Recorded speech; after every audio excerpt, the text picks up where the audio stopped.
Let me tell you about something that happened to me last summer, an experience that still keeps me up at night. I never thought I'd share this story, but I need to get it off my chest. I had just moved into my grandmother's old house after she passed away. It was a beautiful Victorian home filled with antiques and memories, but something felt different. The first few nights were peaceful enough, but then I started noticing things, small things at first. The antique clock in the hallway would stop at exactly 3:27 a.m. every night, even though it worked perfectly during the day. I'd reset it, wind it up, but the same thing would happen. Then came the footsteps, light, barely audible, like someone trying not to be heard, always coming from the room above mine. But here's the thing, that room had been sealed off for decades. One night I decided to investigate. I know, classic horror movie mistake, right? But I had to know.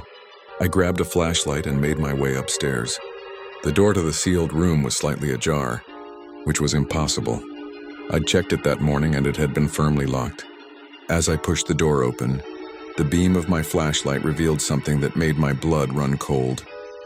The room was exactly as my grandmother had left it, but on the dusty vanity mirror there was a fresh handprint, a child's handprint, and next to it, written in the dust, were the words, "Welcome home, sweetheart."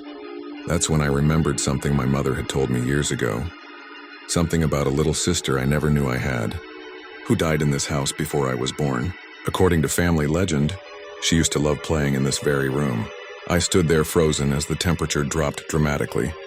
The mirror began to fog up, and in the condensation, new words started appearing. "Will you play with me?" I watched, horrified, as tiny footprints formed in the dust on the floor coming towards me. That's when the door slammed shut behind me. The flashlight flickered and died, plunging me into total darkness. I felt a small, cold hand slip into mine. I won't tell you what happened next. Some things are better left unsaid, but I will tell you this. I don't live in that house anymore. And every night at 3:27 a.m., no matter where I am, I hear the faint sound of a child's laughter, followed by those familiar light footsteps. Sometimes I wonder if she followed me, or if she was always there, waiting for the right moment to make herself known. Either way, I've learned one thing.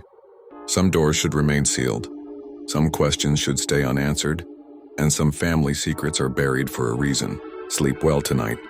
And if you hear footsteps above you, whatever you do, don't look up.